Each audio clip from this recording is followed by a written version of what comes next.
Welcome to The Key Lies Within. In today's video, I will be going through the ideal of embracing your uniqueness and building confidence through better learning yourself. So I am so excited to share some ways that I have been working to empower myself in my journey of life and hope that these tips will be helpful for you as you journey on. So first thing first, to unveiling the extraordinary self, yourself, is to revolutionize your perception of self.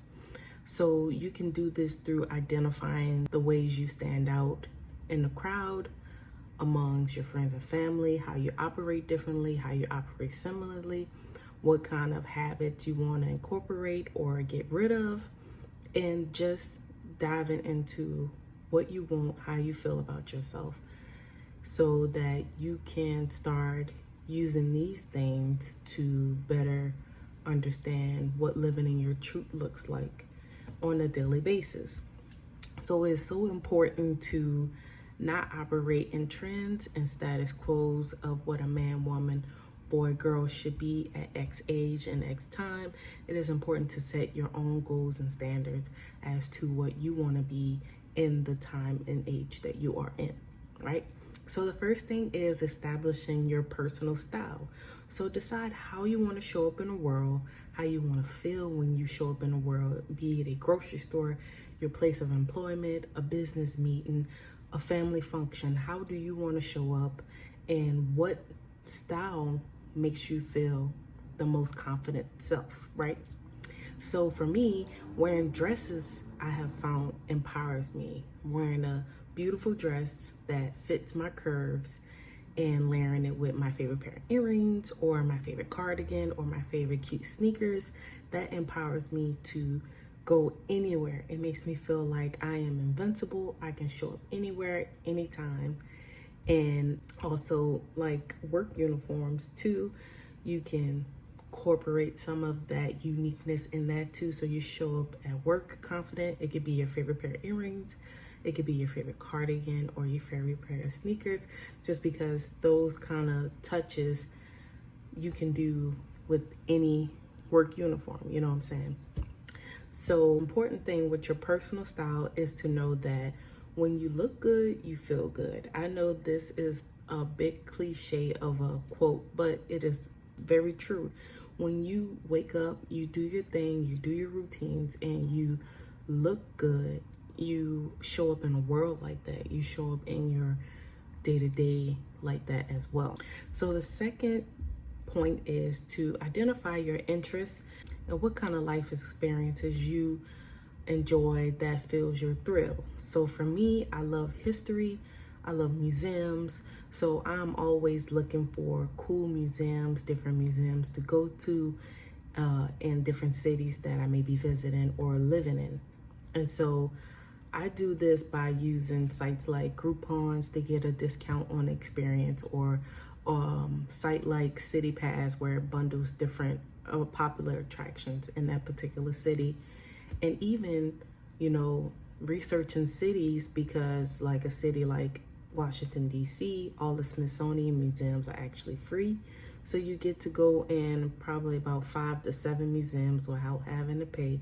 They're pretty broad topics and concentrations. It's important to pour into experiences to make you feel good and making sure you're making time for those experiences so that you can enjoy yourself. The excitement of the experience and the experience itself, creating memories, make you feel good. The third point is, how do you like to interact with others? So for me, what I find is whatever mood or energy I'm in, that tends to be the energy I attract. And depending on how I'm feeling, I either react or respond. So if I'm in a pretty good mood, I've done all the things as far as being hydrated, eating the right foods, doing things for myself, gotten enough sleep, well, I have a better day. And when I interact with people, I find that I'm drawing more, not so much positive energy, but I'm drawing less of the slick, like the slick energy where people approach you or they'd be rude in the store, or more so of I will address the slick energy because I'm more alert, I'm more aware of what's going on, I have more ability deciding like how am I going to respond. If I'm going to respond, I'm making better decisions. But I find like if something is off about that day, if something happened, if something affected my mood, if I didn't get enough sleep, if I didn't get the right water intake or food, I'm usually in a more timid mood. And so, of course, when that energy is there, you attract like energy to challenge or to pick with you in a sense. So in those states, I'm more reaction. You know, I have more of an attitude, or I feel more down, you know, internally. So what I find is that when I take care of myself, I sleep well, I prepare myself for interactions with people by telling myself, you know, these people bleed the same blood as you. They're no different than you. I'm intelligent, I'm smart, I can do anything that I put my mind to, and I can fight when it comes down to it. Now, I'm not going to, I would never pick with someone because that's not in me. I hate the bully mentality and bullies.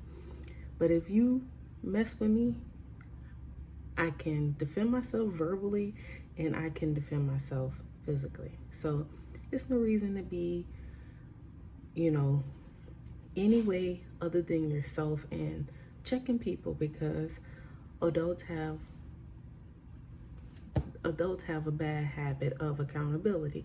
So they feel like they can do and be however they want to be towards people without no consequences. But you got to show people there's consequences, and you got to show people how you choose to respond to bad behavior, good behavior. It's just establishing how you want to show up. So for me, I want to show up in a way that I'm responding, I'm answering a question, I'm being an effective communicator, I'm being direct, straightforward. And when people try to challenge that I address it as well. So, you know, it can be the rude people in the store, rude employees, it can be rude friends and family. You know, it's a way to address it and set your boundaries on how you want to interact with people. And so that's what I'm finding about interacting with others. Is like you set the tone for you and you protect yourself against people as far as setting like this is a do and this is a don't for me. And that comes with how you interact with people and how you allow people to interact with you. So I find when you get a better hold of like, this is my standard of interaction, I will not allow anything less than that from someone interacting with me, then you build that confidence, because now when you show up in that situation where you may have been more questioning, like, wait, did they disrespect me? Or should I say something? You have like, this is something that bothers me or something I need to address kind of standard. So you know your next mode is, yes, I gotta address it. Yes, I have to say something. Yes, I have to do something about it in a respectful way. I'm not advocating anything disrespectful, but it won't hurt to be able to verbally defend yourself and check people. And if somebody try to physically threaten you, it's not a bad idea to know how to defend yourself. So it all comes down to feeling good in any interaction you have, be it with a supervisor, a coworker, a mother, a father, a grandparent, a sister, a brother, a friend, a stranger. No matter who you encounter, you are responding in a way that feels good to you. You are addressing people and making sure no matter the relation with them that If something bothers you, you address it in a respectful way, and you set the tone of how you are interacted with, and it makes a lot of difference.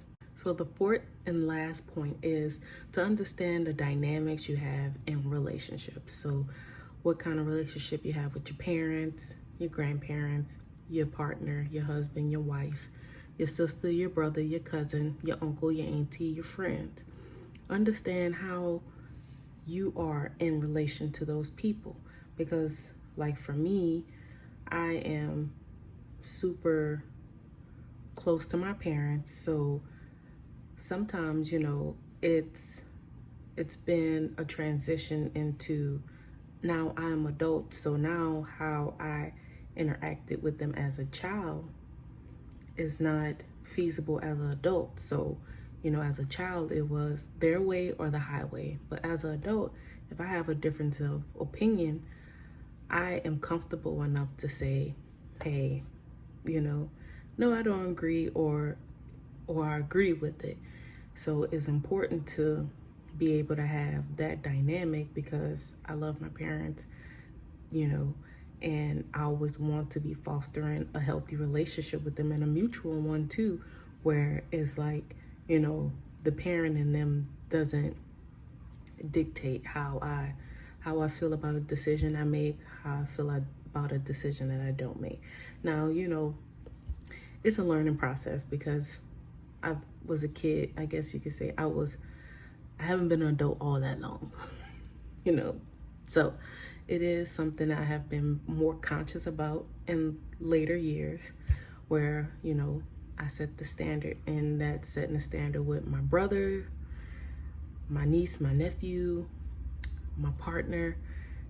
How do I want to show up in those relationships? How do I pour into that person and make sure that that person is pouring into me, and not being in connections with people who don't have a mutual interest in you, a mutual interest in your well-being. So for me, I have a very supportive family as far as my parents, my partner, and so that grounds me a lot. But I know everyone doesn't have that, so it's important to, if you do have for lack of better words, a toxic interaction or a less desirable interaction with your parents or certain family members, or even the current partner you have, or it's important to address your, like, how you want to be in this relationship with them, and how, as much as I call, check on you, care about what's going on, listen to you, I need you to listen to me, care about what's going on with me, or, you'll find that there will begin to be a strain in our interactions. Because a lot of times, especially with family relationships, people are so, until more recent times, it has always been, it's your family, you can't change them, you kind of got to deal with it. But you don't have to deal with it. You don't have to deal with, just like you don't have to deal with it, just like you wouldn't deal with a friend exhibiting the same behaviors as your aunt or your uncle or your mama or dad. Just like you distance yourself, or you tell that friend, hey, this is not going to work. You can respectively do that too with family members, because if they can't respect you, that's not fair for you to stay in constant communication when they may be belittling you, not supporting you, laughing at you, discouraging you, always talking negatively about you and other people.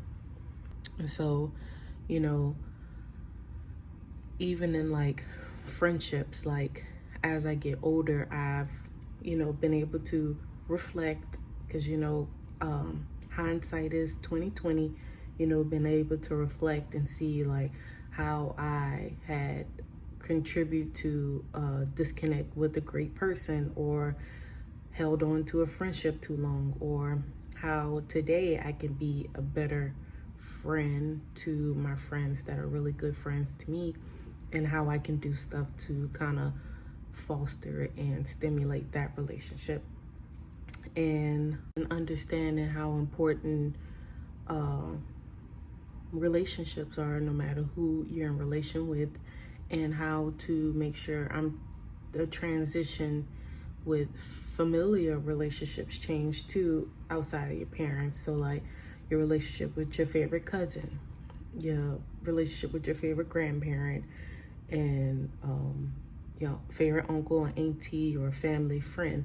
As you become an adult, those relationships change because you're not the little kid anymore. So, there has to be a mutual respect that, hey, yeah, I'm an adult. Yeah, I'm an adult. That doesn't change how I love you or how we may interact with each other, as far as like the love. And if we were silly before, that doesn't mean now I'm adult I'm not going to be silly and playful with you.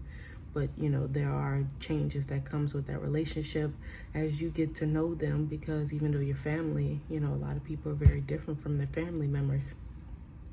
So it is important to make sure that you are in relation to people that respect your boundaries, that is a healthy interaction, it's a mutual interaction in relationship. So if you give in and they just take in, that doesn't fuel you in your confidence. It doesn't. It especially if it's someone that you feel like the relationship was super strong, and then it starts dwindling, because then you may be a little more self-conscious of like, what did I do? What did I didn't do? Kind of thing. So it's just important to always be evaluating your relationships, and if you find things are changing, address it if you can. And if you can't, and that person is just stubborn, or they're like, take it or leave it, you can leave it. It's perfectly fine. Now, I'm not saying it's going to be easy, because relationships are hard to break apart, especially when you become accustomed to being in friendships and familiar relationships and even romantic relationships with people. It is hard, it's difficult, and the outcome of this point is to make sure that you are prioritizing yourself and how you want to feel in relation to other people that you hold near and dear to your heart, and holding yourself and them accountable when something changes in that relationship. And then that's perfectly fine, and that empowers you to be sure of what you want and what you don't want. Remember to always embrace who you are for you, and what that looks like wherever you may be, whatever space, venue, place you may be, if you're home, at work, at an outing. And also highlighting what makes you different or similar, what makes you unique, what interests you have, how you want to show up with your personal style, how you want to interact with people, and most importantly, how you want to be in those important relationships in your life. And this will in turn allow you to embrace your unique self, and also build your confidence so that you live in a way that's more true to you and how you operate. Thanks.